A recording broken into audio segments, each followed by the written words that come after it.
mesas redondas, rapidito. Agustín es quien va a llevar la moderación de la sesión. Y ahí ya te pasamos la palabra a ti, ¿está bien? Sí, me parece. Bien. Entonces, cuando tú digas, José Carlos. ¿Ya? Hola, ¿qué tal? Muy buenas tardes. Muchas gracias por acompañarnos en esa que es la última mesa del ciclo de mesas redondas del trabajo que se realiza en el instituto, la última mesa del semestre, mejor dicho, ¿no? Ese semestre tuvimos 6 mesas. Hemos arrancado en febrero y marzo de manera presencial allá en nuestro instituto, primero con la ponencia de Arturo Valencia, comentado por Georgina Naufal, luego en marzo con Roberto Ramírez y los comentarios a cargo de José Gasca. Por la pandemia nos vimos obligados a seguir los trabajos vía esa modalidad virtual por Zoom, pero con gusto hemos dado seguimiento a los trabajos y es una iniciativa de nuestra dirección y de la Secretaría Académica que impulsa a que se dé a conocer el trabajo de investigación realizado en el instituto. Es una oportunidad bastante única, no solo para conocer los trabajos de los trabajos de nuestros académicos, sino también para si es un trabajo que está en vías de ser publicado, en proceso de dictamen, todavía el académico tiene chance de aprovecharse de los comentarios de nuestra sesión aquí y hacer mejorías a su trabajo, o si es un artículo, un capítulo de libro ya publicado, tenemos nosotros la oportunidad de manera más viva de actualizar ese artículo de reciente publicación. Ese es un poco el caso de nuestra sesión de hoy. Vamos a tener una sesión a cargo de la doctora Eufemia Basilio, que ya Agustín en un ratito nos va a presentar bien, y es un trabajo en coautoría con la doctora Teresa López, que nosotros tenemos el gusto que nos acompañe en esa sesión el día de hoy, y los comentarios van a estar a cargo de Patricia Rodríguez.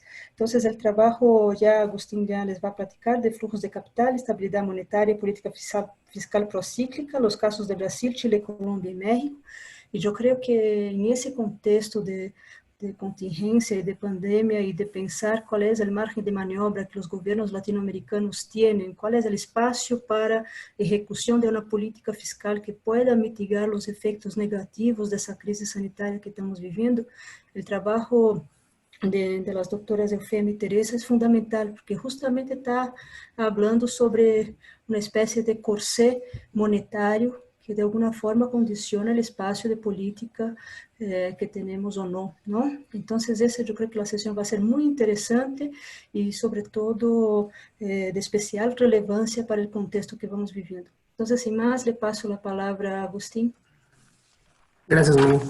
Buen día a todos. Pues nuevamente reitero nuestro agradecimiento por su participación y como comenta la querida compañera Mónica Meireles, estamos en la presentación de la última ponencia de este ciclo de mesas a cargo de la doctora Eufemia Basilio y con el comentario de la doctora Patti Rodríguez, a quienes agradecemos también de manera muy profunda su participación y su colaboración en este ciclo. Y bueno, nada más ya para presentar un poquito, aunque ya muchos nosotros la conocemos, quisiera decir que la doctora Eufemia Basilio es investigador titular de nuestro Instituto de Investigaciones Económicas, está adscrita a la Unidad de Investigación de los Estudios Hacendarios y del Sector Público. Ella cuenta con la licenciatura en Economía, la maestría y el doctorado también por la UNAM, y pertenece al Sistema Nacional de Investigadores con el nivel 1, y entre sus líneas de investigación pues se encuentra la política fiscal, las finanzas públicas, la deuda pública, el crecimiento económico y el ciclo. Bien, y pues nuestra querida también compañera Patti Rodríguez López, vamos a ver un poco de su semblanza. Ella es compañera técnico académico titular B del Instituto de Investigaciones Económicas, adscrita a la Unidad de Investigación de Economía Fiscal y Financiera. Ella es también licenciada en Economía y maestra en Economía por la UNAM y cuenta con un doctorado en Investigación Económica por la Universidad Complutense. Entre sus líneas de investigación se encuentra la política fiscal, la política financiera y la crisis financiera. Bueno, y nada más por mencionar cuestiones operativas, Comentamos a la doctora Eufemia que cuenta con 30 minutos para poder plantearnos su investigación. A la doctora Patti Rodríguez cuenta con 20 minutos para realizar el comentario y posteriormente abrimos un espacio de preguntas y respuestas de entre 20 y 30 minutos. ¿Sí? Entonces ya sin más, por el momento le damos la palabra a la doctora Eufemia y reiteramos nuestro agradecimiento. Adelante, doctora. Sí, pues muchas gracias, agradezco la invitación y me parece muy importante que aún en estas situaciones sigamos trabajando activamente, ¿no? Y bueno, como bien comentó ya Moni, este trabajo se hizo en coautoría con la doctora Tere, que nos acompaña amablemente este día. Es flujos de capital, estabilidad monetaria y política fiscal procíclica, los casos de Brasil, Chile, Colombia, México y Perú. Este artículo ya se publicó en la Revista Internacional de Política Económica de Valencia, España, y bueno, está situado en un periodo de 1980 a 2016, que en ese momento fue el que analizamos, y bueno, está también situado en el marco de los proyectos PAPIT de cada una de nosotras, y creo que es muy importante, como también comentaba Mónica hace rato, revisar esto justamente ahora ante la situación y todo lo que puede traer consigo la pandemia y la crisis que se avecina, ¿no? Entonces les voy a hablar un poco del contexto en el cual se hizo esta investigación. Bueno, sabemos que bajo mínimas medidas de control macroprudenciales, como tiempo de permanencia, pago de impuestos en los países receptores, los flujos de capital pueden ser una fuente potencial de financiamiento del crecimiento en las economías de desarrollo y emergentes, o por lo menos eso se esperaría, ¿no? Pero lo cierto es que en ausencia de dichas medidas, incluso habiéndolas, los flujos son una fuente generadora de inestabilidad muchas veces, tanto macroeconómica como financiera, sobre todo en los países de América Latina, que es el caso que nos ocupa, que los que ya he señalado. El objetivo de esta investigación fue analizar la relación entre la política fiscal y los flujos de capital para Brasil, Chile, Colombia, México y Perú, en el periodo que ya les he comentado, de 1980 a 2016.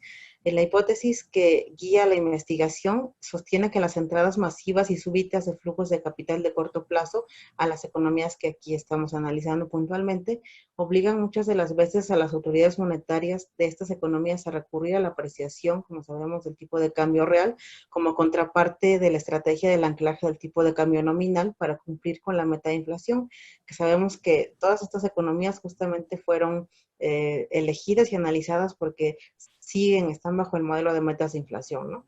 En el contexto de cumplir con esta meta, entonces ocurre que las políticas, tanto fiscales como monetarias, muchas veces se vuelven más rígidas, ¿no? El modelo de metas de inflación ha obligado a los gobiernos de las economías latinoamericanas a implementar estas medidas procíclicas para contener los efectos monetarios, financieros y macroeconómicos que provocan los ajustes en el tipo de cambio real, ¿no? Lo cual resulta un problema. Y nosotros trabajamos bajo la hipótesis de que estas medidas políticas procíclicas hacen que no se pueda tener contención con los flujos de capital y finalmente no dejen incentiven de manera puntual al crecimiento económico como se esperaría, ¿no? Entonces, en consecuencia, estas medidas de política, como dije, en particular monetarias y financieras que se adoptan para enfrentar dichos ciclos, serán determinantes en el crecimiento de una economía en general si se llevan a cabo adecuadamente, ¿no? Porque si no, como ya había dicho, se vuelve un problema.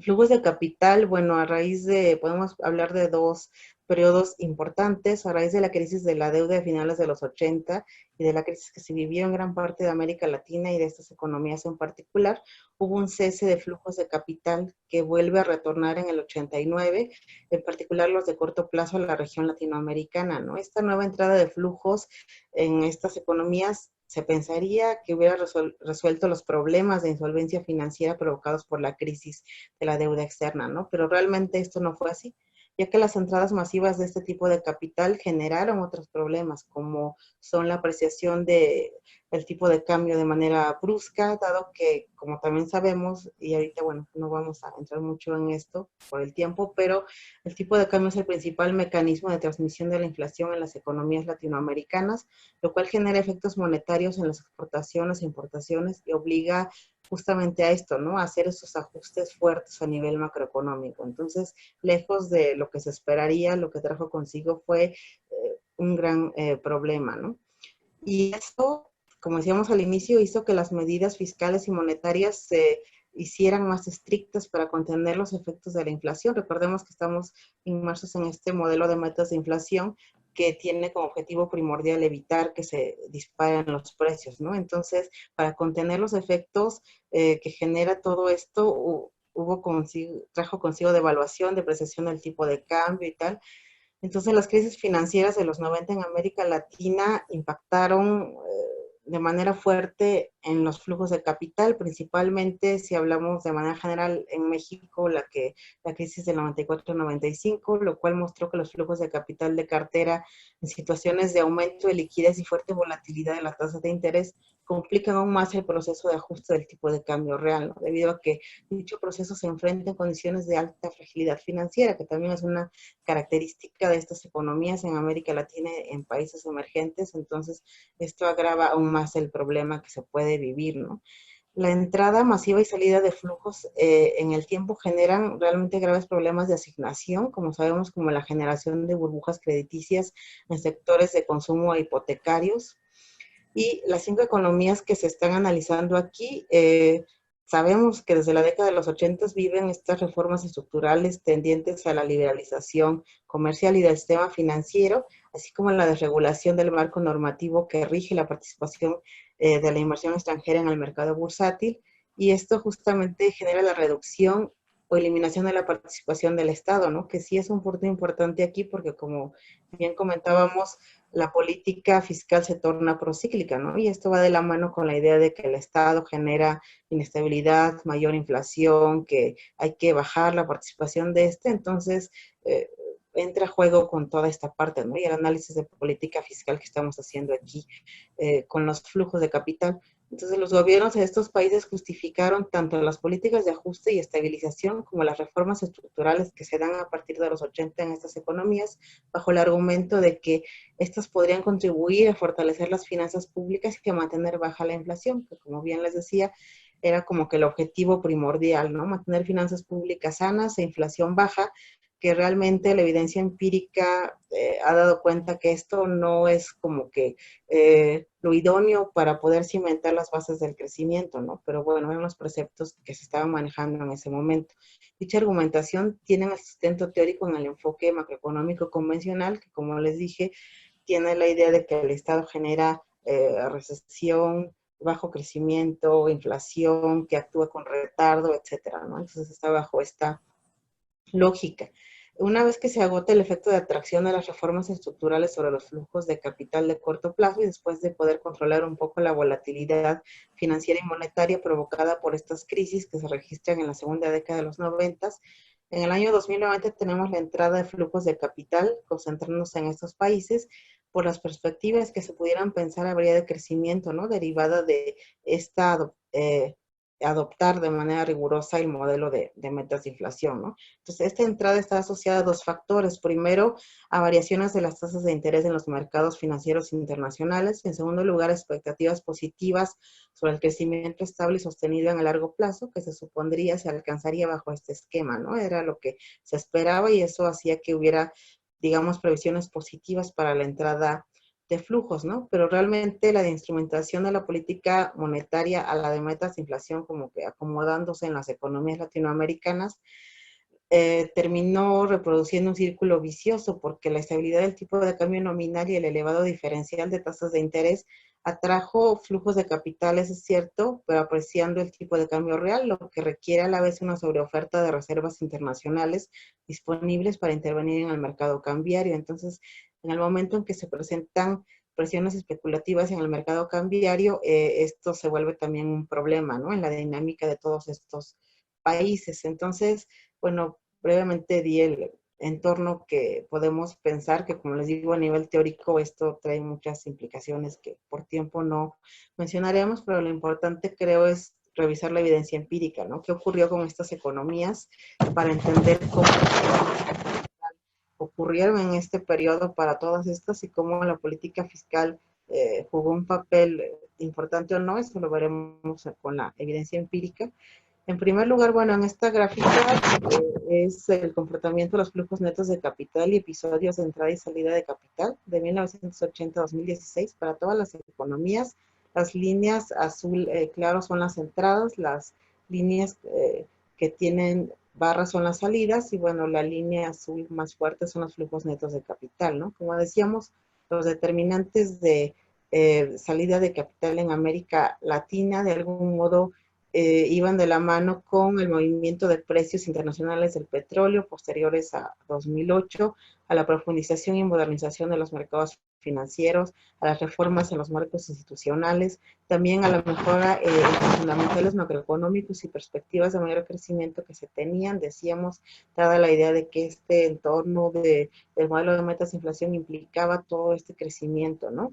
A largo plazo. Entonces, los flujos netos de los países, como vemos del 80 a lo largo de este periodo, podemos distinguir dos etapas, ¿no? La primera que va del 80 al 94, lo pueden ver en la gráfica, donde se habla de un primer bloque petrolero y la crisis de la deuda externa en todas estas economías, más o menos de 1980 al 88, lo que trajo consigo salidas de capital del 82 al 83 sobre todo.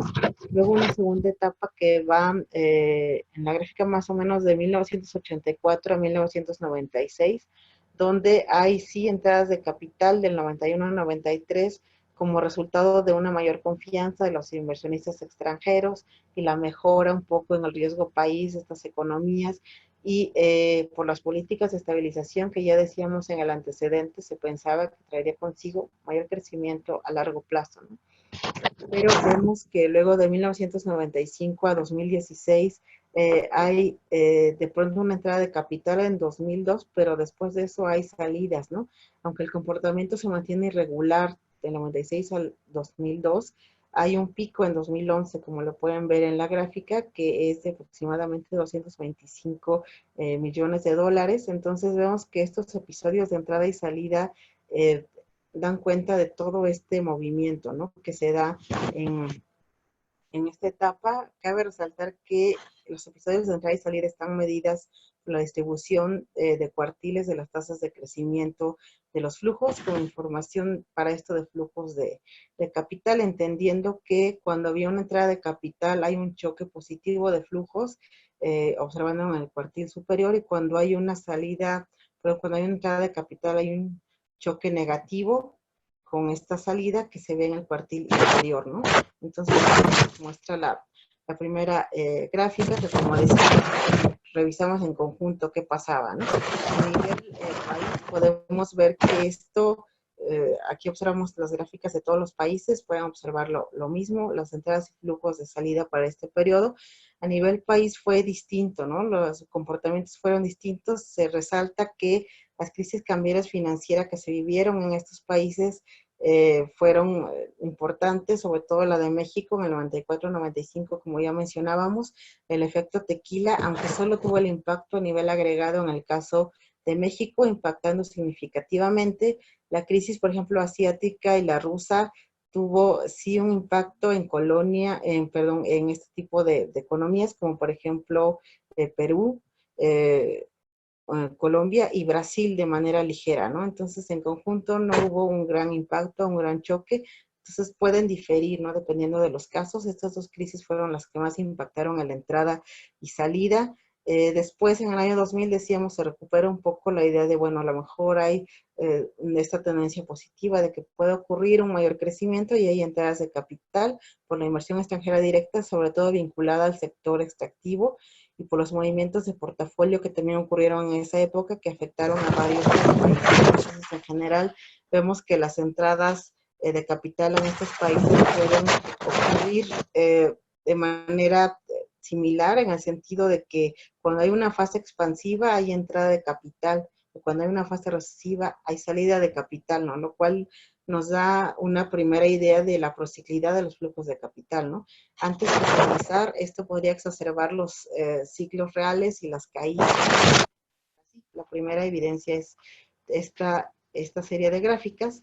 Luego, en el siguiente los episodios de entrada y salida de los flujos de capital para ver cómo se da ese impacto en la postura fiscal, ¿no? De todas estas economías. Entonces observamos por cada país el número de episodio, primero arriba de entradas, luego de salidas, el promedio de los flujos como porcentaje del PIB y los años de ocurrencia, ¿no? No me detendré tanto a cada escaso por cuestiones de tiempo, pero podemos resaltar de esta tabla que como tendencia general hubo sí entradas y salidas sincronizadas en el tiempo, pero la magnitud va a diferir por el tamaño de economía, obviamente. En el caso, por ejemplo, de Brasil, Chile y Perú, hay salidas de capital por los episodios que decíamos de crisis y demás, y hay salidas masivas, ¿no? Como pueden ver en el cuadro. En el caso de Colombia y México, los flujos son menores y los episodios no superan los 600 millones de dólares. Entonces, esta tabla es importante de revisar. En esta segunda, lo que revisamos son los componentes cíclicos, flujos de capital y productos, sobre todo para ver ese impacto que decíamos y ligar con la política fiscal, ¿no? Observamos, bueno, en la tabla el gasto total, el gasto corriente, el gasto de capital, los países para los periodos que ya les dije y los flujos de entradas y salidas, ¿no? Para ver la correlación en cada uno de estos. De ahí podemos destacar que hay una significancia positiva entre flujos de capital, producto y política fiscal, considerando los flujos netos también de capital y los componentes que este implique, es decir, inversión extranjera directa, inversión de cartera, crédito externo y otros flujos. Esta relación entre los flujos netos de capital y producto implica una asociación positiva con altos niveles de significancia, como lo pueden ver en esta tabla. Destacan, por ejemplo, el caso de Colombia con una correlación positiva de 0.59, de México de 0.49, ningún coeficiente negativo. Para el caso de Brasil y Perú, por ejemplo, no son estadísticamente significativas, y si lo vemos por los componentes de inversión extranjera directa, lo que pasaba es que hay un componente procíclico, ¿no? Que decíamos que la entrada o un poco la mejor económica traía esa entrada nuevamente de capitales, ¿no? Las correlaciones entre los componentes cíclicos del producto, del gasto total y del gasto corriente, decíamos, son positivas, son significativas para todos los países. Entonces, eso también nos habla de cierta prociclidad, la correlación entre todos estos, y sobre todo asociándola al gasto total y al producto, evidencia esto, ¿no? Y es más evidente en el gasto de capital, donde vemos por ahí un coeficiente de 0.93, lo cual quiere decir que las autoridades hacen un mayor uso discrecional justamente en este gasto y pueden establecer políticas de contracción, ¿no? Ante una época de recesión, ¿no? Entiéndase, política cíclica. Luego, en esta otra tabla vemos las correlaciones entre componentes cíclicos del gasto y los flujos netos de capital. Mismo, ¿no? Observamos regularidad entre la política fiscal y los flujos de capital. Ocurren esta regularidad entre los componentes cíclicos, sobre todo gasto público total y los flujos netos de capital. Observamos que para las 5 economías son significativas gasto total, gasto corriente y gasto de capital. Tienen una relación positiva a los flujos netos de capital y el gasto total, por lo tanto, para todos los casos, excepto para Brasil, y más alto se dan en Colombia con 0.69 y entonces, realmente cuando observamos también la relación del gasto corriente con la formación neta de capital. Efemia, disculpe, un segundito, solo porque con José Carlos nos estamos dando cuenta que hay un ruido y estamos trabajando con la hipótesis que quizás cuando mueves las hojas entra un ruido en el audio. Entonces, si puedes tratar de no... Sí. Que nos estamos escuchando, pero con un ruidito ahí. Ok, sí, perdón. Decíamos entonces que este comportamiento se da de manera procíclica entre todos estos parámetros, sobre todo el gasto corriente y la formación neta de capital, es decir, en el caso de, decíamos, Colombia está en 0.32, es positivo y significativo. Todos resultan significativos. En el caso de Chile es significativo, pero tiene signo negativo, ¿no? Y como lo vemos ahí es de 0.53. El gasto de capital, cuando hacemos la correlación con los flujos netos, todos resultan significativos, menos el caso de Brasil, decíamos. El caso de Chile es positivo con 0.61 y Colombia con 0.67, ¿no? Entonces, esta tabla y la anterior nos da cuenta de que la actividad económica en estas 5 economías está muy relacionada con los flujos de capital, ¿no? Así como con el gasto público total, con el gasto de capital, excepto en el caso de Brasil, y nos da un poco luz o evidencia al respecto de qué pasa con la posibilidad de este tipo de economías, ¿no? como ya lo veíamos quizá en la primera gráfica, donde observamos todos los países y decíamos, bueno, sí, observamos esta tendencia de mayor crecimiento, mayor flujo, menor crecimiento, menor flujo. Esas dos tablas de correlación nos dan una mayor evidencia de que esto pueda ser así, ¿no? Entonces, para tener un mayor rigor en el caso de la postura fiscal, se estableció una función de reacción, es decir, la política fiscal reacciona realmente de manera contemporánea frente a las actividades y ante la deuda pública sobre todo.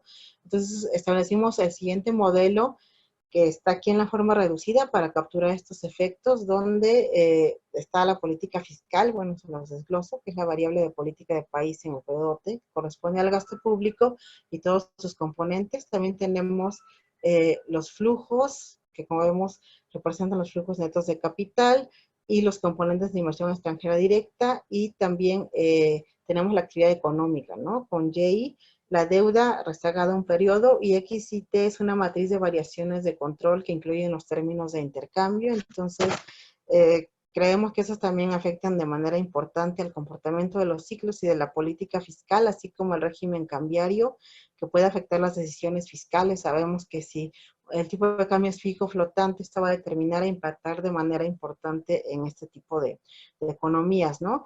Utilizando para esto una dummy donde es 1 si es tipo de cambio flotante y 0 si es tipo de cambio fijo. Entonces, se utiliza el método generalizado de momentos usando datos anuales de la CEPAL, en este caso para un periodo de 1990-2016, ya no desde el 80, por la disposición de información para este modelo, ¿no? Entonces, en esta tabla ya observamos la función de reacción del modelo. Las animaciones denotan, y les digo, vamos a puntualizar solamente las relevantes por cuestión de tiempo, aunque ahí observan los resultados para las variables que usamos, un poco la interacción, el número de observaciones y la significancia marcada abajo, ¿no? Pero lo que destaca en el modelo es que, en primer lugar, en los 5 países no hubo una reacción directa de las autoridades frente a estas entradas de capital, ¿no? Ya que beta 1 en ningún modelo es diferente de 0. Por lo tanto, las acciones de política realmente recaen en la política monetaria, ¿no? Que reacciona estableciendo controles de flujos, ya sea aumentando tasas de interés o depreciando la moneda. Y entonces, es esta autoridad monetaria la que de algún modo trata de contener esto, y a veces esterilizando también este tipo de mecanismos, ¿no? Luego, en segundo lugar, destaca beta 2, ¿no? Que resulta positiva y significativa en todos los modelos. Los 5 países entonces denotan posturas procíclicas, es decir, en las últimas 2 décadas esta postura no contribuyó a la estabilización macroeconómica y al bajo déficit, a pesar de que se pensaría que, como decíamos en un inicio, en el antecedente, esta postura implicaría estabilidad y por lo tanto detonaría un mayor crecimiento. Realmente no ha sido así, ¿no? La estabilidad se ha alcanzado a partir del modelo de metas de inflación en estos países, en México en particular, que ha sido uno de los más rígidos en acatar todas estas medidas, y Chile también, pero no ha habido crecimiento, ¿no?, económico, y entonces esta ecuación denota eso. Al usar flujos netos como variable explicativa, vemos también que beta 2 está en función, es importante más bien para esta función de reacción, teniendo un coeficiente de 1.60 en el caso del gasto total, de 0.75 en el caso del gasto corriente y 2.45 en el caso del gasto de capital, ¿no? Entonces, esto implica que ante un incremento en la actividad económica, el gobierno aumenta más que proporcionalmente el gasto público y viceversa, ¿no? Lo cual obviamente nos da cuenta de esa posibilidad que decíamos hace rato, ya con la evidencia empírica de las gráficas, pero ahora con el modelo nos queda más que claro, ¿no? También podemos denotar en el caso de la deuda de gobierno hay una relación positiva y significativa. El modelo es robusto, excepto en su efecto en el gasto corriente, lo cual corrobora regímenes fiscales coherentes con la disciplina fiscal que ya habíamos dicho, presupuestaria también, lo que significa que ante un deterioro de la situación fiscal, las autoridades sujetan más el gasto, ¿no? Lo contraen más. También da cuenta de esa prociclidad que decíamos hace rato. La relación con las variables de control también es importante, destaca en ellas los términos de intercambio que son significativos y juegan un rol directo en las decisiones de gasto fiscal, ¿no?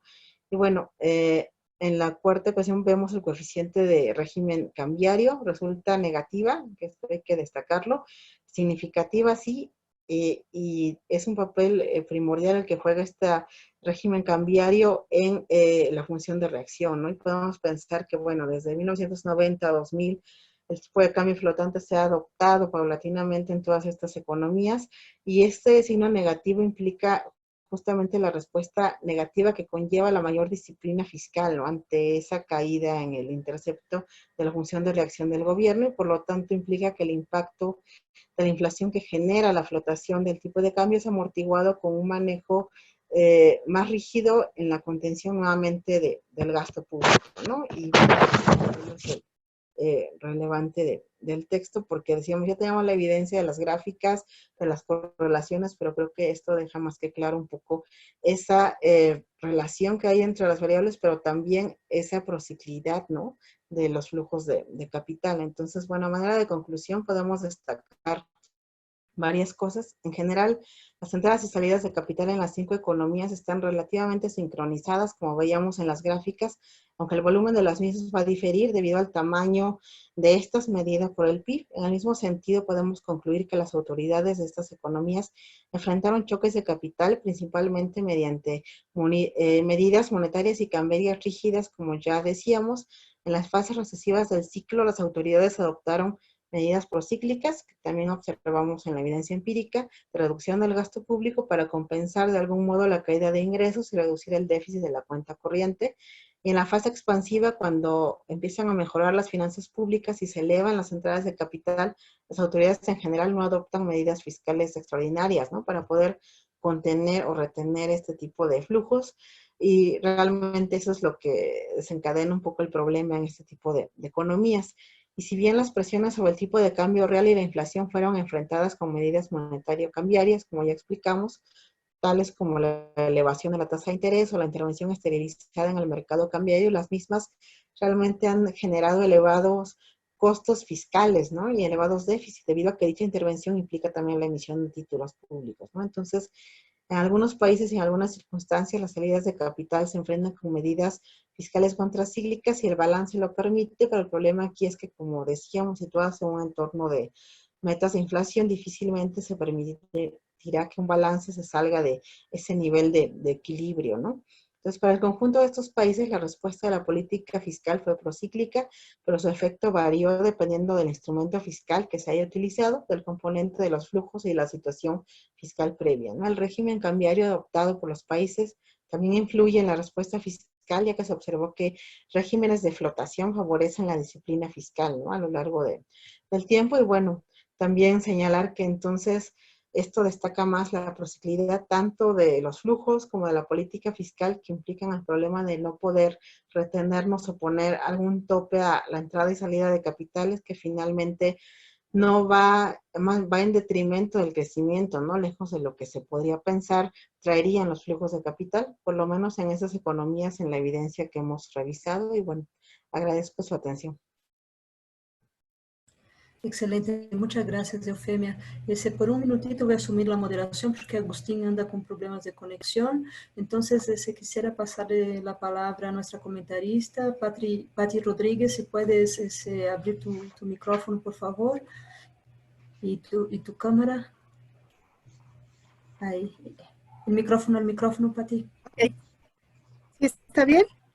Perfecto, ahora ¿Sí me oye? ¿Se te escucha? Sí, perfecto. Cuentas con 20 minutos para tus comentarios. Ok, está bien. Yo tengo 1:38, así que digamos a las 2. Está bien. Bueno, primero que nada, quien leímos o quien revisamos el artículo, realmente es un artículo bastante denso.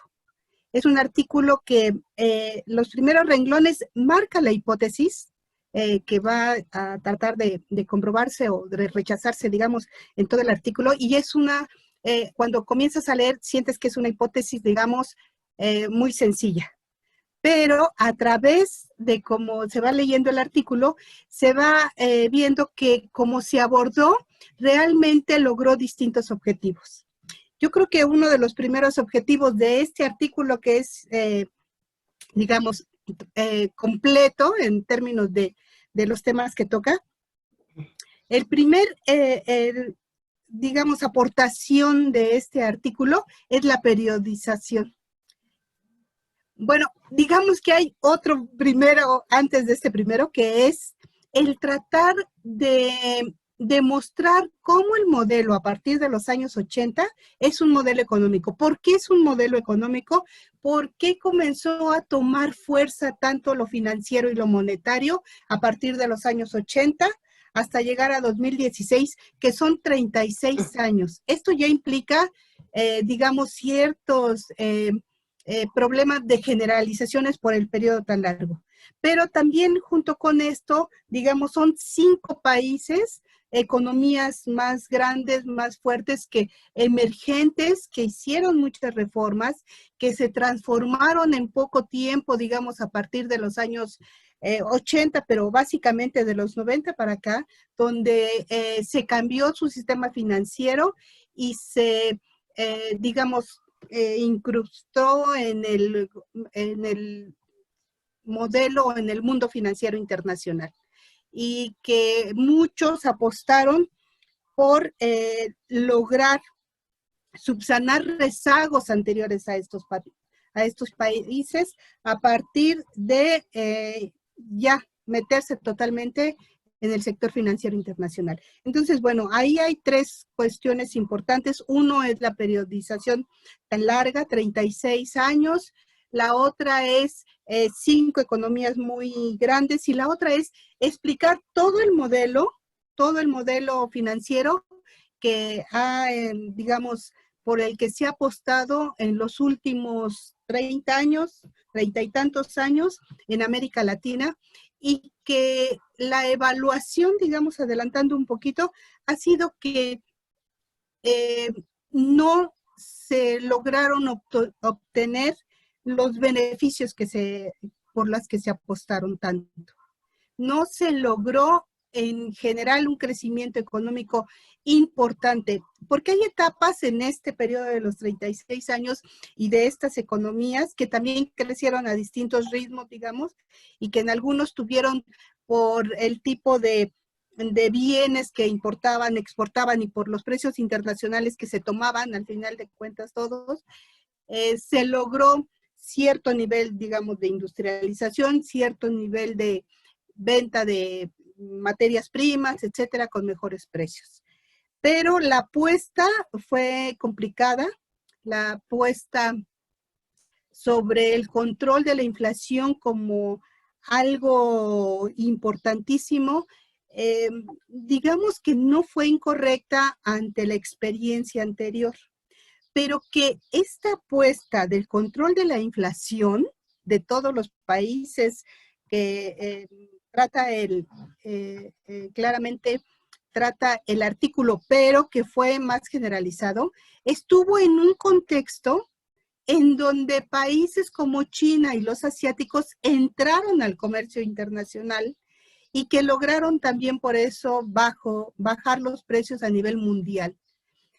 Y esto no se evalúa bien, porque se ve, y eso todos los bancos centrales del mundo lo hacen, se ve como un éxito de la política monetaria la baja de inflación, y no se ve el contexto real de la producción y de la apertura de los mercados internacionales. Y creo que ahí nada más con estudiar la evolución de China y el crecimiento de China y la salida de sus mercancías hacia el mundo, explicarían de algún momento un poco la baja inflación de todo, digamos, que se generalizó como una constante.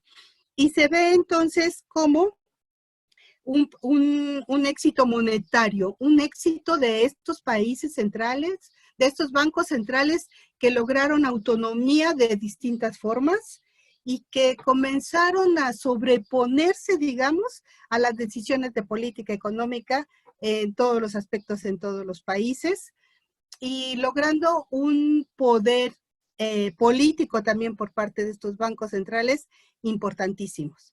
Bueno, digamos que esto es lo que hace y lo que toca y lo que profundiza realmente este artículo. Este artículo da las bases como para, de manera general, entrar a estudiar cualquiera de estos países en términos de su política monetaria, en términos de su política fiscal y cuáles fueron sus resultados en el producto. Porque no es lo mismo cuando un poquito se hace la crítica, solamente se toca, de hecho, en el artículo, se toca una corriente teórica, que es el del nuevo consenso monetario, que tiene muchas implicaciones, que resume de alguna manera o moderniza de alguna manera la corriente monetarista. Y ahí ellos, bajo los supuestos de la corriente monetarista, sí identifican que los tipos de cambio, dada la apertura comercial, dada la globalización financiera, los tipos de cambio son importantísimos, pero sobreponen el instrumento de la tasa de interés como casi única forma, y eso lo vemos en todos los bancos centrales, lo ponen la tasa de interés como casi como una única forma, digamos, oficial, teórica, de hacer la política monetaria.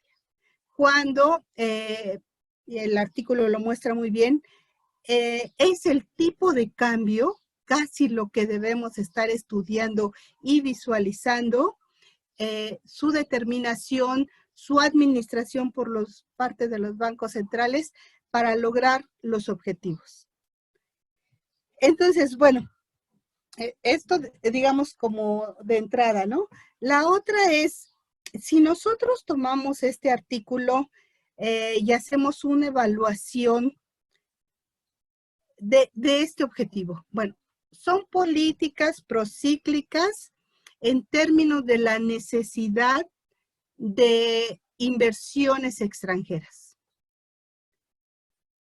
Estas políticas procíclicas, este manejo de la política monetaria, de ver las tasas de interés internacionales casi para definirlas de cada uno de estos países, realmente no han logrado un claro crecimiento ni un claro desarrollo de las economías, no lo han logrado, pero se continúa pensando que es la única forma que estos países emergentes, dependientes, con una alta necesidad de capital extranjero, es la única forma de realmente mantenerse dentro de la globalización, digamos. Y esto lo que esconde, y que eso no lo trata mucho el artículo, pero creo que es importante, es que esta inserción ha llevado a la financiarización de manera muy importante. No se toca mucho la financiarización, se dice nada más en algún momento que se tiene mayor necesidad de invertir en los propios instrumentos financieros, pero no se ve que esta inversión, tanto de cartera como inversión extranjera directa o deuda, realmente sirve como para sostener todo el sistema financiero global, y la financiarización se manifiesta de distintas maneras. Y quizá por eso es que no se logra el crecimiento económico que se espera de estos flujos de capital. Entonces, mientras no se tenga esta claridad por parte de, yo no sé si no se tenga, pero no se quiera hacer o iniciar pequeñas políticas en el que se visualice claramente o se trate de tener reglas y normas en el que la financiarización no sea tan profunda, sea factible lograr canalizar ciertos o asegurar canalizar ciertos flujos de capital extranjero a la parte productiva. Creo que ahí está el asunto. No es el objetivo del artículo, pero creo que ahí es necesario profundizar un poco cuando se toca cada uno de los países, porque también yo creo que en cada uno de los países, aunque es general, yo estoy segura, en cada uno de los países la financiarización debe ser distinta o debe de tener ciertos mecanismos diferenciados. Y cuando el artículo dice que las políticas macroprudenciales o no más bien han fortalecido esta entrada y salida de capitales, no baja un poquito para decir exactamente que quizá ahí sea un poco la solución. Quizá no digo yo ponerle a todos impuestos a todo el capital de cartera, o habría que ver cuáles, porque también no es lo mismo estar con los bonos del gobierno que entrar a otro tipo de instrumentos financieros. Eso yo creo que ayuda a este artículo a comenzar a tener ideas de, bueno, entonces, ¿cómo lo estudiamos? ¿Cómo profundizamos? ¿Cómo le podríamos hacer? Bueno, en general, les digo, a mí me pareció que es un artículo denso, es un artículo en el que se pueden tomar varias líneas de investigación para profundizar, o países para comenzar a profundizar y replicar la misma propuesta de modelo en cada uno de los países para entrar realmente a conocer características específicas. Es bastante interesante. Sí juntarlo todo, porque te das cuenta de eso, de que es un modelo y que hay que tratarlo así, como un modelo económico, como una propuesta mundial de desarrollo económico o de crecimiento económico que fracasó. Eso es lo primero que habría que ver. Y segundo, que cada país viera ya de acuerdo a los resultados qué es lo que habría que estar viendo. Pero la otra que les decía que me parece muy importante es ver los resultados en el crecimiento, pero con una diferenciación. O sea, con una diferenciación en términos de su apertura comercial, en términos de competencia, en términos de productividad cada país y en términos de apertura. Eso como que les daría mayor realismo, digamos, en cada una de las economías. Porque de otra manera, como que no hay suficientes argumentos para decir por qué habría que regular más los flujos de capital. Si nosotros decimos que nuestra comercial, las exportaciones vienen siendo de un 80% más, quizá entendiéramos cómo los precios de este comercio internacional realmente influye en la inflación. Y yo creo que no nada más por el tipo de cambio, sino en sí por la apertura comercial que existe tan amplia. Y también ahí habría que ver que entonces un poco desenmascarar esta política de que se diga que tenemos un tipo de cambio abierto, un tipo de cambio que se define en el mercado, cuando sabemos que no es cierto. Y ahí, cuando se tiene que aceptar que es una administración el tipo de cambio por parte de los bancos centrales, de las comisiones de cambio, como les quieran llamar, cuando se acepte esto y que es básicamente por la gran acumulación de reservas que existe, yo creo que se podría como poner en tela de juicio mucha de la política monetaria que se ha estado siguiendo.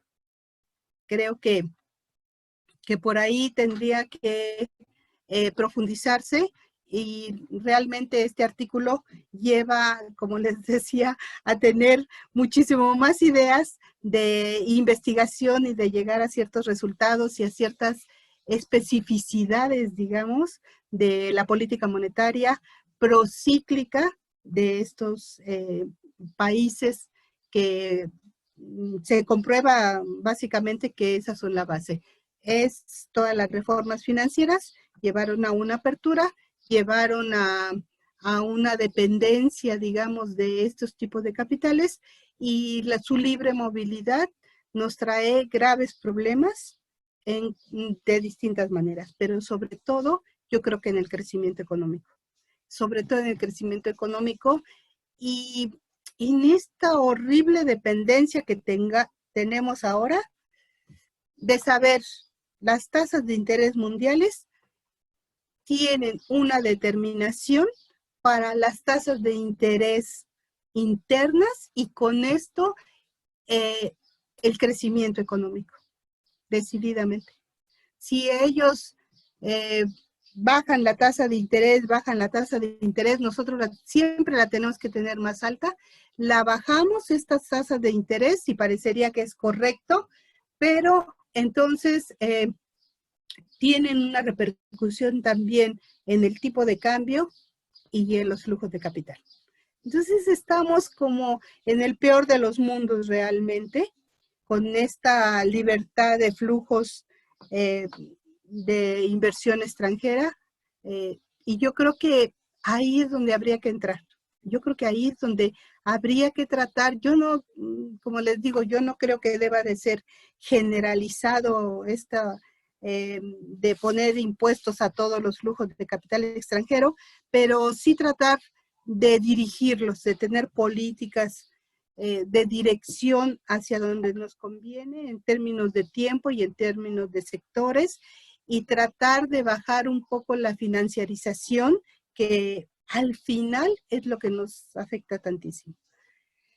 Es imposible comentar este artículo en todos sus temas que realmente toca, hasta en los dos en el modelo que presenta básicamente, pero en las otras análisis empíricos, me gustó muchísimo el análisis empírico que hace. Yo casi que habría que replicarlo en muchas cosas, pero sobre la utilización del filtro Hodry-Prescott de estas dos variables, de las variables de los flujos y del producto, y ver cómo realmente se corresponden en este ciclo, porque son las tendencias lo que marca este filtro, cómo se corresponden de manera correcta tanto los flujos como el producto. Fue una estupenda idea empírica hacer esto de manera compacta con los 5 países, pero con cada uno de los países también. Creo que eso me pareció una buena aportación empírica que se hizo, ¿no? Y bueno, no sé, creo que sería todo. Claro, podríamos platicar muchísimo, pero creo que eso sería un poco mi comentario. Bueno, pues agradecemos mucho a la doctora Pati Rodríguez por su comentario, el trabajo de la doctora Eufemia y la doctora Teresa López. Y bueno, ahora abriremos una ronda de preguntas y respuestas. En este caso, pues, no sé cómo considere la doctora Eufemia, pero ¿qué les parece si nuestros participantes plantean sus preguntas a través del chat? Y en este caso, no sé, doctora, si lo considere bien, las podemos retomar y brindar una respuesta a cada una, o quizás una respuesta global en función de las que estén ahí planteadas, ¿no? Entonces damos un par de minutos, si gusta, para ver si alguien tiene alguna pregunta y la pueda plantear a través del chat. O, miren, veo a la doctora Teresa. Sí, la planteo de manera oral. Ok, perfecto. Sí. Adelante. En concreto es comentarios. Okay. Comentarios al trabajo y a las observaciones que hace la maestra Pati. El problema de la política fiscal en el contexto de la política macroeconómica de metas de inflación es muy complejo, ¿no? Este trabajo tiene varios antecedentes también publicados.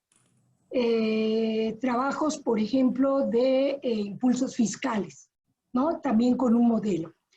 Otros trabajos sobre la restricción externa al crecimiento económico, con un modelo de Firwall que también demuestra, bueno, en este contexto del modelo macroeconómico de metas de inflación, que otros elementos han inhibido o distorsionado el crecimiento económico. Y como bien lo comentaba la maestra Patti, pues uno de ellos es la apertura, ¿no? Entonces, la apertura comercial, por la gran dependencia que ella comenta. Entonces, digamos, son parte de los trabajos antecedentes de este paper. Están esos, que también hay otros sobre financiarización, hay otros sobre la relación del crecimiento del sistema financiero y el crecimiento económico. ¿Qué determina? ¿Qué o es una causalidad direccional? Que también lo hemos hecho. Entonces, pero concretándome precisamente a lo de la política fiscal, la gran hipótesis que, digamos, de alguna manera sostiene los proyectos de investigación de la doctora Eufemia y el mío, que ya tiene, bueno, pues 15 años, junto con la doctora Mantei, más de 15 años, y dos últimos que yo los llevo como responsable, es de que precisamente el modelo de metas de inflación ha descansado en la contracción del crecimiento económico. Digamos, esa es la gran hipótesis que nosotros hemos venido manejando, digamos, que a esto un poco se une el proyecto de Eufemia, que ya es el segundo. En ese sentido, no hay que olvidar, y uno de los siguientes trabajos que estamos ya realizando con modelos econométricos más sofisticados, es ver precisamente la postura fiscal de estos 5 países, considerando el déficit y la deuda pública, y más concretamente la deuda interna. Porque generalmente los trabajos convencionales que siguen sosteniendo que la política fiscal contracíclica o activa genera desequilibrios, empezando por la inflación, se olvidan de los mecanismos que ha venido utilizando el modelo de metas de inflación para precisamente cumplir la estabilidad monetaria. Luego entonces, por ejemplo, nos olvidamos de que la deuda interna cumple un papel antiinflacionario y nos olvidamos el efecto que tiene, el efecto de rezago que tiene la política fiscal, sobre todo, fundamentalmente, en lo que es respecto al gasto de capital, ¿no? Y entonces la gran pregunta es, la política fiscal, por ejemplo, que en un momento puede ser expansiva, puede tener un efecto procíclico por esos retardos y porque en el Inter puede suceder algún hecho extraordinario que complicó el efecto que se esperaba. Pero otro puede ser que la postura o el efecto procíclico se debe a la misma postura del gobierno, como lo muestra en estos 5 países ahora. ¿Por qué es importante estos 5 países? Porque si bien tienen tamaños distintos, estrategias distintas, los 5 asumieron la política de metas de inflación. No obstante, sí hay de alguna manera una cierta combinación o coordinación entre la política monetaria, la política fiscal y la política cambiaria. Si no voy a entrar a explicar cada uno de estos casos. En ese sentido, sería muy importante analizar cada caso y ver la política fiscal, su postura de los gobiernos a partir de la deuda interna y del déficit público. Y tendría que ser el déficit primario y el déficit financiero. ¿Qué trato de decir con esto? Que generalmente los enfoques convencionales como el de Rothschild o el de Alsina, que vienen escribiéndose de los 90, siguen sosteniendo que la política fiscal no es un instrumento de estabilización, sino todo lo contrario, genera inestabilidad con todo este viejo discurso renovado de la equivalencia ricardiana o de los mentados efectos Claudinau, y se olvidan del contexto en el que se está aplicando la política fiscal, que es un contexto de la política de metas de inflación. Y en este sentido, nosotros seguimos sosteniendo, y eso es lo que esperamos con los nuevos papers que estamos armando, demostrar, porque ya hay evidencia para el caso de Perú, para el caso de Bolivia, de que países con reglas fiscales o discrecionalidad de la política monetaria y países sin reglas fiscales y haciendo un uso discrecional de la política fiscal, teniendo como elemento estabilidad y crecimiento, son más efectivos que las reglas fiscales fijas. Y es el caso de Bolivia y de Perú, donde se hace trabajo pues, más sofisticado de cambio estructural y demostrando en efecto que la política fiscal sí es un instrumento de estabilización, como lo sostiene sobre todo para los países en desarrollo y emergentes, enfoques heterodoxos. Y si vemos esas, digamos, distorsiones, no es tanto porque, digamos, la discrecionalidad a veces por parte de los gobiernos falla porque los retardos de ciertas medidas no se cumple el efecto, pero otra es una clara posición procíclica de los gobiernos, que es lo que podemos decir en el caso de México, ¿no? Y, digamos, para terminar, yo lo único que diría, pues tendríamos que explicar entonces la naturaleza de la deuda interna y del déficit, porque mucho tiempo la deuda interna no ha servido para financiar expansión del gasto público, sino más bien para esterilizar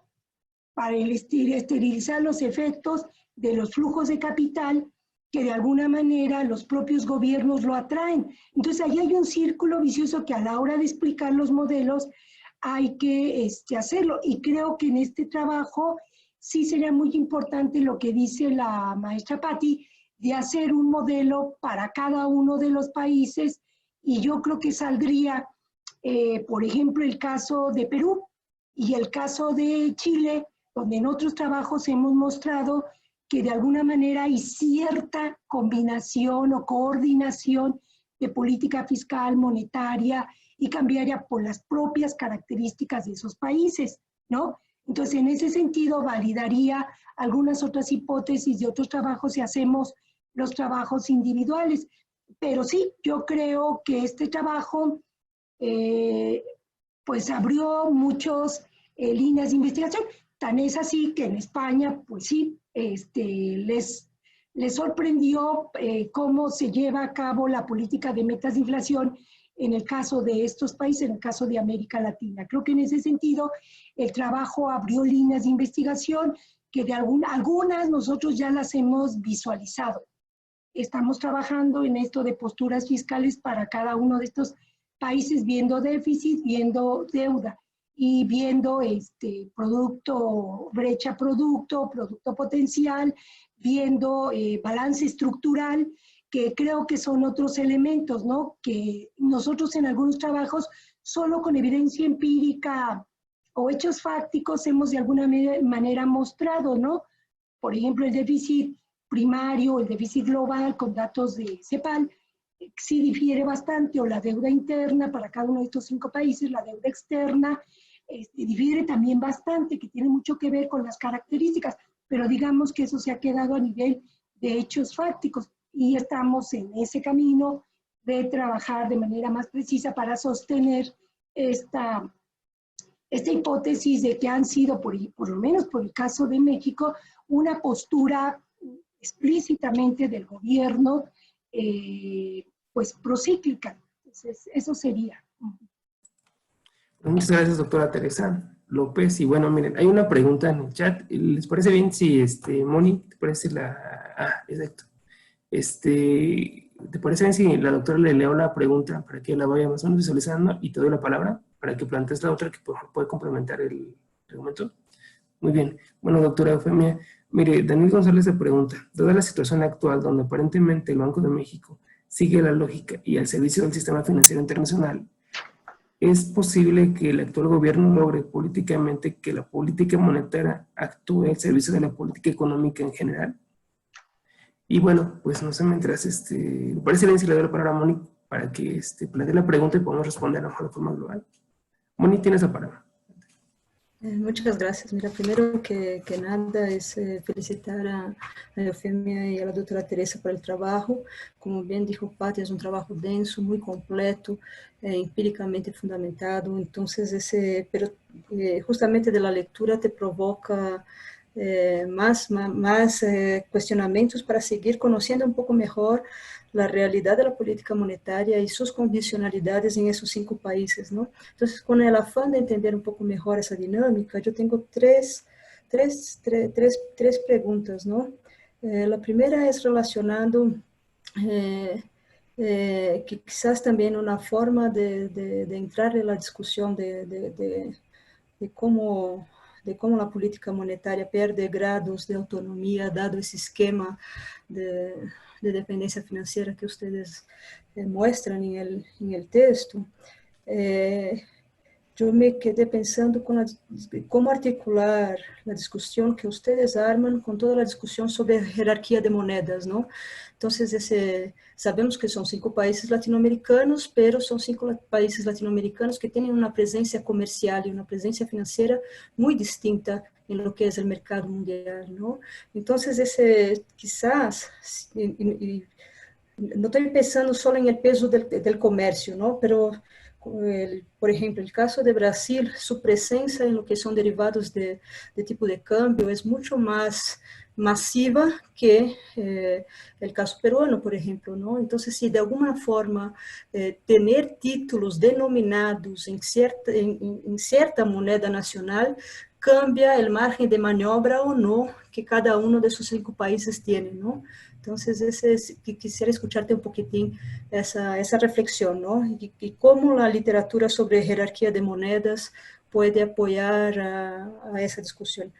Mi segunda pregunta está relacionada a un argumento que es uno, y tuve la posibilidad de escuchar a Matías Vernengo justamente porque ustedes lo trajeron al instituto, ¿no? Entonces, Matías Vernengo cuando discute un poco la dimensión política en su crítica al régimen de metas de inflación, lo que él un poco destaca es que esa tendencia a la apreciación de tipo de cambio tiene cierta aceptabilidad justamente por el ciclo político, ¿no? Entonces, tipos de cambio apreciado tiene o se suele tener buena entrada con los consumidores, ¿no? Y con la clase media formadora de opinión, toda la gente que le gusta o le gustaba, ¿no? Pasar sus vacaciones en Miami y ahora tiene la oportunidad de ir por Google Maps, ¿no? Entonces, la dimensión política de esa discusión, ¿cuál es el margen político que hay para desarmar esa camisa de fuerza que uno ve por detrás del régimen de metas de inflación y cómo la estabilidad financiera promueve, o sea, hay ganadores y perdedores, y los ganadores certamente son los inversionistas extranjeros que están de alguna forma especulando con nuestras monedas y con los títulos amarrados a nuestras monedas, ¿no? Entonces, en poner un poquitín la dimensión del ciclo político y de alguna forma ahí la economía política del margen de maniobra de transformación, y con eso entro a mi tercera y última pregunta, que es justamente COVID-19 y efectos económicos en esos 5 países, ¿no? Entonces, como ustedes nos demuestran, es muy acotado el espacio de política económica, de política fiscal, sobre todo que se tiene por esa arquitectura de la macroeconomía monetaria y financiera. Entonces, ¿cómo está siendo la respuesta en términos de política fiscal a la crisis sanitaria que estamos viviendo en esos 5 países? Gracias. Muy bien, doctora Eufemia, tiene la palabra. No se escucha tu sonido, El micrófono. tu audio. ¿Ya? Ok. ¿Ya me oigo? Ya, ¿verdad? Ya, muy bien. Sí, bueno, ante todo agradecer la presencia de todos los asistentes a esta ponencia, los comentarios, primero de la maestra Patti tan acertados y también, bueno, un gusto que esté la doctora Tere aquí, que bueno, hicimos este documento en conjunto y me parece que los comentarios de ambas han enriquecido esto y justamente sí centran la atención en lo que decíamos, ¿no? El problema de los flujos de capital, que en efecto hay muchas cosas por analizar, pero de entrada nos dan una primera visión de la prociclidad de la política fiscal y de los flujos y un poco lo que esto afecta más que beneficia, ¿no? Bajo la idea que se ha venido manejando antes que eso y también coincido en que pues sería interesante, como decía la maestra Patti, quizás hacer un análisis por país, porque como bien les decía cuando presentaba la gráfica de los países, creo que pues difieren, ¿no? De repente tienen comportamientos más o menos sincronizados, pero no es lo mismo un país que otro, el entorno lo que económico, lo que ya también sacaba a colación, Moni, el tipo de autonomía de política monetaria y dependiendo de también el tipo de moneda y el régimen cambiario de cada uno, ¿no? Entonces sí creo que son países distintos que de pronto pueden sincronizarse en los flujos, que coinciden en modelos de metas de inflación, pero sí me parece muy relevante e interesante quizá después analizar a cada uno de ellos y sobre todo también, como decía la maestra Patti, ver qué pasaba del lado de, bueno, qué hacer, ¿no? Poner algún impuesto que no todas las veces se aplica en todos los países o cómo retener estos flujos, ¿no? Y bueno, quiero de algún modo ligar todos los comentarios y las preguntas. Y bueno, la autora Tere también ya dejó más que claro todo esto y lo que implica el modelo de metas de inflación en el nivel teórico y entender cómo tenemos esa limitante, ¿no? Esa limitante en cuanto a el tipo de políticas monetarias y fiscales que vayan encaminadas a poder incentivar o contener los flujos, como lo vimos en la evidencia empírica, ¿no? Y de ahí puedo también ligarme a la pregunta que hace Daniel, que nos dice qué pasa con la situación actual, ¿no? Si realmente en el entorno de que el Banco de México sigue la lógica del sistema financiero internacional, es posible que el actual gobierno logre políticamente que la política actúe al servicio de la economía. Yo creo que, pues por lo que hemos visto en los últimos meses, difícilmente, ¿no? Porque de entrada se han cimentado nuevamente las bases que mucho hemos hablado y criticado a veces de política procíclica, sigue siendo procíclica, incluso se ha hecho un poco más crudo el hecho de reducción del gasto y de algún modo también esto ha pegado al crecimiento, ¿no? Que sabemos que ya previo a la crisis del COVID estábamos en crecimiento cero, que se ha deseado también por parte del presidente que se mantendrán finanzas sanas, autonomía del Banco de México, o sea, seguimos bajo el régimen de metas de inflación, ¿no? Entonces, difícilmente creo que en este entorno se podrá hacer algo en el sentido de debería, ¿no? Pero creo que será difícil movernos nuevamente del entorno fiscal y monetario que se tiene, ¿no? Entonces, esto también lo que preguntaba Moni, bueno, aquí anoté a ver si no se me fue alguna que qué pasa con el entorno actual, ¿no? Dado a esta situación y que sabemos que la crisis que se nos viene quizá no será nada sencilla, nada fácil, porque ya venimos de una recesión y de pronto situarnos en el entorno de qué va a pasar ahora, las pérdidas de empleo que ha habido, qué políticas se podrán dirigir a esto. Y realmente ha habido fuga de capitales. Se habla de que en los primeros 3 meses, bueno, a partir de que se nos vino la crisis por la pandemia, ha habido una salida de 322.850 millones de pesos, ¿no? Salida de capitales y que de repente están un poco preocupados por la percepción que se tiene por parte del gobierno mexicano, ¿no? El hecho, se ha criticado mucho las políticas, se ha criticado mucho el bajo crecimiento, entonces esto, el haber frenado ciertos proyectos, entonces como que creo que la situación no es muy buena, claro que podrían hacerse muchas cosas en cuanto a políticas, pero de entrada en el entorno internacional como que no se da una buena digamos, no es bien visto, ¿no? Un poco las políticas y la falta de acción de del gobierno, que como les digo, lo preocupante es que se sigue bajo esa dinámica de metas de inflación, de políticas contractivas respecto al gasto, de política monetaria que a lo mejor determina más un poco estos movimientos que la fiscal. Entonces, eso sería, yo creo que lo preocupante, ¿no?, de esta situación.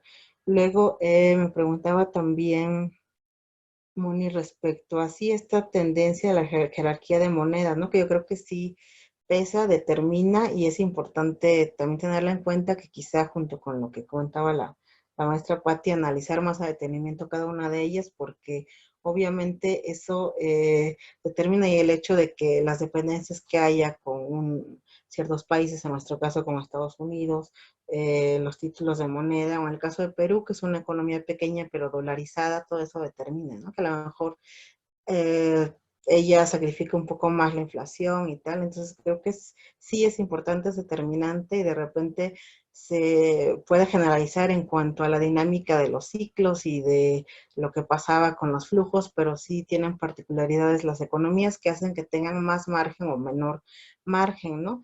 Ahora, las tendencias que decías de el ciclo, creo que el margen de política, que bueno, va ligado a lo que decía también, que mencionaba respecto al modelo de metas de inflación, nos limita mucho, ¿no? Porque el hecho de la prociclidad de política fiscal a partir de los 80 nos ha limitado en el crecimiento, ¿no? Y eso lo venimos arrastrando desde, bueno, sexenios pasados, décadas pasadas, pero el problema es que seguimos en lo mismo, ¿no? Y eso ha limitado el crecimiento. Sabemos que los niveles de crecimiento desde los 80 no se comparan con los de desarrollo estabilizador, por ejemplo, donde había políticas contracíclicas. Entonces creo que esto determina y de algún modo nos ata de manos al estar inmersos dentro de estas dinámicas que siguen, ¿no? Políticas restrictivas, fiscales, monetarias, y de algún modo es difícil. Creo que me preguntaba si es fácil poder salir, o cuál es un poco la visión que se puede tener de esto. No es fácil, o por lo menos, digamos, no ha habido esa postura política que pueda decir, en algunos países, bueno, sí ha habido mayor uso del gasto y tal, pero por lo menos en nuestro caso ha sido difícil, ¿no? Y más si se esperaba que en este nuevo gobierno quizá pudiéramos poder reubicar el papel del Estado en el entorno de mayor participación, uso del gasto público eficiente y tal. Entonces nos ha como que nuevamente atado a esta parte, que pues yo esperaría que en algún punto entendamos que la dinámica debe ser otra, ¿no? Que realmente la estabilidad no es el fin, que no podemos pensar en estabilizar para luego crecer, sino más bien la estabilidad debe ser consecuencia del crecimiento económico, ¿no? Y mientras no haya crecimiento económico no puede haber estabilidad, ni mejor distribución del ingreso, ni desarrollo, ¿no? Desde mi punto de vista. Y bueno, espero haber contestado las preguntas todas, a ver si no se me fue alguna, pero espero que... Bueno, pues Ay, muchísimas creo que quería gracias. comentar algo la doctora. Ok. A ver, Pati, ¿tienes la palabra? No, la doctora Tere, creo. ¿Quién? Es que se me volvieron. Doctora Teresa. Sí, adelante. Creo que las preguntas, los interrogantes que plantea la doctora Mónica son interesantes. Ella comentaba este margen o este saco de fuerzas que tiene la política monetaria y que ha llevado a beneficiar los intereses financieros. Yo creo que la política macroeconómica que asumieron por lo menos estos 5 países que analizamos, se las impusieron los mismos gobiernos. Es decir, en el momento en que adoptan la política de metas de inflación, y somos economías que tienen desequilibrios históricos estructurales y fuertes deficiencias institucionales, como un bajo desarrollo del mercado financiero, concretamente del mercado bursátil, es obvio que las limitaciones, el reducido margen de acción de la política monetaria se le impusieron a estos gobiernos.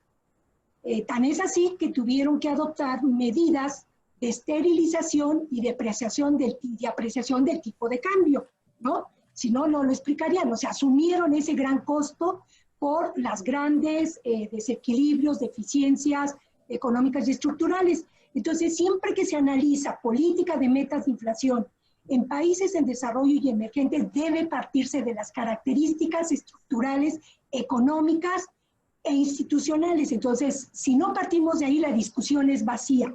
Entonces, el reducido margen de acción de la propia política monetaria y por tanto de la política macroeconómica, pues se le impusieron estos gobiernos. No obstante, hay diferencias. El caso de Chile y el caso de Perú, pero son economías, de alguna manera, que sus propias características las llevaron a eso. Brasil, Perú tuvieron hiperinflaciones altísimas, pero Brasil, sin tener institucionalizada la autonomía, lo ha venido haciendo, ha actuado como si tuviera la autonomía. Y el caso de México, que la tiene institucionalizada, ha utilizado la deuda interna, ha hecho uso de un instrumento del señoriaje, que es del gobierno, para impedirle que se endeude para expandir el gasto público, que históricamente lo hizo. Entonces, la discusión del reducido margen de acción, las mismas economías que adoptaron esta política se le impusieron, haciendo sus reservas en cómo las aplicaron de acuerdo a sus características. Ese es el sentido de haber elegido estas 5 economías, y no Uruguay, y no Paraguay, y no Bolivia, ¿no? Sino estas, porque lo que queríamos mostrar era eso, que poniendo por delante la estabilidad, hay economías que han tratado de balancear, y ese es el caso típico de Chile y de Brasil, sin decir que son ejemplos a seguir, porque tienen características distintas. Bueno, esa es una. Entonces ellas se le impusieron y ya han generado y reproducido un círculo vicioso, porque requieren tener diferenciales de tasa de interés muy alta para tener reservas internacionales, para mantener estable el tipo de cambio nominal, aunque el tipo de cambio real se les aprecie. Y en tarde o temprano ese tipo se tiene que ajustar, ese tipo de cambio. Entonces la discusión en términos a los márgenes de libertad para ejercer política macroeconómica, los gobiernos los asumen. Nueva Zelanda, que fue la primera que lo aplicó, votó el método de metas de inflación, el modelo, casi a los 2-3 años, ¿no? O sea, lo flexibilizó. Esa es una. Entonces, respecto a esta, una de las preguntas que se hacía, respecto a las jerarquías de monedas, pues no hay jerarquías, aunque Brasil tenga derivados de tipo de cambio, México también los tuvo, pero lo utilizaron para tener liquidez. México, después de la crisis de 2008-9, pues el peso era el más líquido de los mercados internacionales. Los mercados, por lo menos de estos 5 países, no tienen mercados de bonos soberanos sólidos. El MILA, pues ¿quién está ahí? México un poco, con swaps y derivados del tipo de cambio, pero lo han utilizado para un poco darle liquidez a sus monedas en los momentos de turbulencia. ¿Qué era la estrategia? Pues la estrategia era el Banco del Sur. La estrategia era precisamente la integración monetaria, ¿no? Era precisamente, y que no, porque seguimos, o sea, nuestras operaciones financieras o comerciales siguen determinadas por el dólar. De alguna manera, lo que se pretendía con el Banco del Sur y con la integración monetaria es una canasta de monedas de estas economías para hacer frente a la inestabilidad del tipo de cambio. Entonces, en realidad, pues no hay mercados soberanos sólidos de América Latina, y los países han uso de los swaps y de los derivados de tipo de cambio para darle liquidez a su peso, ¿no? Pero eso también es una fuente de inestabilidad financiera. Entonces, la discusión en términos de los mercados de bonos soberanos, pues no se puede discutir a nivel de un país industrializado, ¿no? Como podría ser los países que no solamente tienen un sector bancario diversificado y profundo, sino también un mercado bursátil. Entonces, es un pendiente todavía en el caso de América Latina. La integración monetaria no al estilo de la Unión Europea, la zona euro, sino al estilo de canastas de monedas, como originalmente se tenía pensado. Eso se quedó allí aplazado. Yo dudo que ahora sea uno de los elementos de discusión de América Latina, ¿no? Creo que esa parte es muy importante. Respecto a la apreciación del tipo de cambio. En efecto, Bernengo habló de que tiene mucho que ver con el ciclo político, en el sentido de que eso ha sido de alguna manera para mantener la estabilidad política. Sin embargo, no ese es el elemento fundamental. Y Bernengo no lo ha sostenido, digamos, como algo, como un elemento fundamental, que es solo para estabilidad política. En ciertos periodos, sobre todo electorales, puede ser muy importante, pero la apreciación del tipo de cambio es fundamentalmente económica. El tipo de cambio se mantiene estable porque la dependencia tecnológica hace que el tipo de cambio sea el principal mecanismo de transmisión, lo que implica que una devaluación se transmite a los precios internos casi en la misma magnitud que la devaluación. Entonces, ese es el elemento fundamental, sin que ello signifique que políticamente no se pueda utilizar, aplazar, como fue un poco en el caso de México en el 94. El tipo de cambio ya estaba apreciado desde mediados de 1993, los fundamentales macroeconómicos ya estaban deteriorados, el sistema bancario ya presentaba inestabilidad con el índice de cartera vencida altísimo, pero políticamente por el tránsito no lo devaluaron. ¿Y quiénes fueron? Pues los especuladores, las presiones del mercado cambiario, el que hizo que se devaluara el 20 de diciembre. Entonces, ese es un claro ejemplo de cuando se hace un abuso de la apreciación del tipo de cambio. Ahora, ahí hay una discusión. El tipo de cambio como instrumento de estabilidad debe ser temporal, como se utilizó en los modelos sustitutivos de importaciones. ¿Por qué? Porque el tipo de cambio apreciado tiene costos muy altos. También la otra posición que dice que el tipo de cambio real debe ser competitivo, pues tiene costos muy altos si paralelamente no aplicamos una política industrial integral, porque entonces seguimos dependiendo de las importaciones de bienes de capital, bienes intermedios, incluso ahora hasta bienes de consumo básico, como podrían ser granos. Entonces, esa es una discusión que es mucho más amplia de si es solamente una decisión política o una decisión económica. La verdadera discusión debe posicionarse en el ámbito económico. ¿Por qué tenemos que dejar que el tipo de cambio se aprecie o por qué no, digamos, como decía la maestra Pati, un tipo de cambio que lo determine el mercado cambiario? Pues no, porque el tipo de cambio es el principal transmisor precisamente por la dependencia. Y precisamente esa posición fue la que nos llevó al trabajo de ver si el tipo de cambio determina el crecimiento económico en el caso de México. Y ahí, bueno, dijimos, no estamos a favor de que el tipo de cambio eternamente se utilice como un ancla de estabilidad monetaria. El problema es que no hay política industrial. Ese es el problema. Por lo menos en México, no hay política industrial. Y entonces eso un poco se explica cómo en este periodo que analizamos resulta que Perú ha sido la que ha tenido crecimientos más altos del PIB, pero también le cuesta mucho trabajo alcanzar su meta de inflación. No obstante, ha sacrificado la meta de inflación por crecimiento económico, ha hecho esa combinación, ¿no? Y por último, lo del COVID, pues la respuesta de América Latina en general ha sido pésima. Y si tomamos el caso de Brasil, de México, comparado con Perú, pues son pésimos, son muy malos ejemplos. Y tan es así que López Obrador sigue hablando de finanzas públicas sanas. Y las conferencias que tuvieron los de la CEPAL y demás, han dicho, ahorita no cabe la austeridad. Si la austeridad no ha cabido antes, ante el bajo crecimiento, hoy menos que nunca. Pero nuestro gobierno sigue apostándole a las finanzas públicas sanas o que el déficit alto puede generar inestabilidad y se coloca en la discusión de los enfoques convencionales.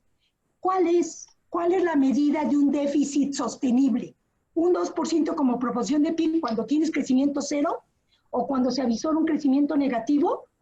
Digo, Japón tuvo déficits de 9%, Japón tuvo deuda del 90%, solo lo estoy poniendo como ejemplo, no quiero decir que esos sean los referentes, porque tenemos que pensar en nuestra economía, pero seguimos en esa discusión y yo creo que es la discusión que ya debe estar en puerta.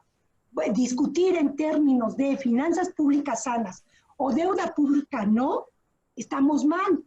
Estamos mal porque de todas maneras la deuda interna sigue siendo altísima y Banco de México no toca ese tema. ¿En qué se está utilizando la deuda interna? Ahora lo otro es, Banco de México, si políticamente, la pregunta que hace el compañero Daniel, si políticamente... Doctora, perdón, cuenta con 2 minutos, por favor. Si políticamente el Banco de México va a responder, pues tuvo su oportunidad cuando las tasas de interés en 2008 en la Quantity Easy bajaron y nunca las bajó. ¿Por qué? Porque requería flujos de capital. Pues esperemos ahora que en efecto baje, ¿no? Que en efecto asuma un compromiso con la política fiscal de crecimiento económico y se rediscuta la política de déficit y de deuda interna, porque si seguimos en esa, pues no hay para dónde. Entonces, ¿quién le pone las mismas limitantes a la política económica? Pues el gobierno. Gracias. Ok, gracias, doctora Teresa. No, pues, y bueno, pues, debido a que desbordamos un poco el tiempo programado, únicamente queremos agradecerles a todos nuestros participantes, pues, su apoyo, en este caso su participación, para la redundancia de nuestro ciclo, la doctora Patti, la doctora Eufemia, así como a todos nuestros demás participantes de las mesas anteriores, y sobre todo ustedes también que tuvieron la amabilidad y la gentileza de todos quienes nos acompañaron en este ciclo, ¿no? Y bueno, pues, digamos, de manera, pues, personal, a la doctora Mónica Meireles y servidor les damos nuevamente, reiteramos nuestro agradecimiento, esperando que estas mesas puedan continuar el siguiente semestre y que se presenten de igual manera trabajos de nuestros compañeros que están en el instituto. Y bueno, ya para finalizar le daría la palabra a la doctora Isela Nava, quien es nuestra secretaria académica, para que, pues, realice el cierre formal del ciclo de mesas 2022. Y bueno, pues, nuevamente, mil gracias a todos. Doctora Isela, tiene la palabra. Gracias, Agustín. Bueno, primero quiero saludar a todas y a todos cordialmente. Quiero agradecer a primero a Eufemia, a Teresa por la presentación del día de hoy, por este artículo que resultó bastante enriquecedor para entender mucho del contexto actual. Y un agradecimiento también muy especial a Agustín y a Mónica porque organizaron este ciclo de mesas redondas 2020 en un contexto que muchas veces dificultaba la organización de los ponentes, la organización de los distintos participantes, y pese pues, a esta emergencia sanitaria que estamos viviendo, lo hicieron muy bien. Lograron organizar bastantes presentaciones con temas muy interesantes. Entonces quiero darles un agradecimiento muy especial a Agustín y a Mónica por todo este trabajo, por todo este esfuerzo que implica la organización de estas mesas redondas de manera virtual. Y bueno, a quienes estuvieron presentes también les agradecemos porque representa una actividad que es relevante para el instituto.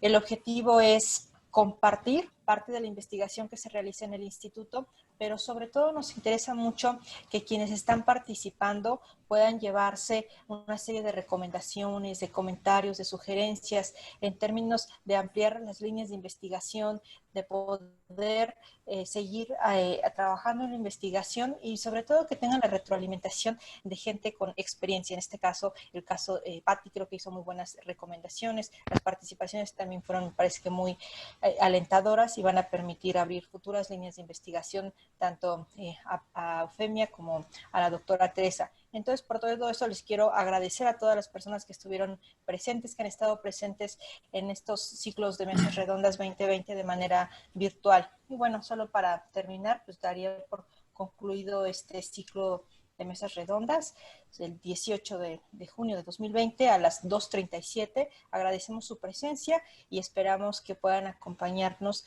en la siguiente versión el próximo semestre. Gracias. Gracias. Hasta luego. Hasta luego, que estén bien.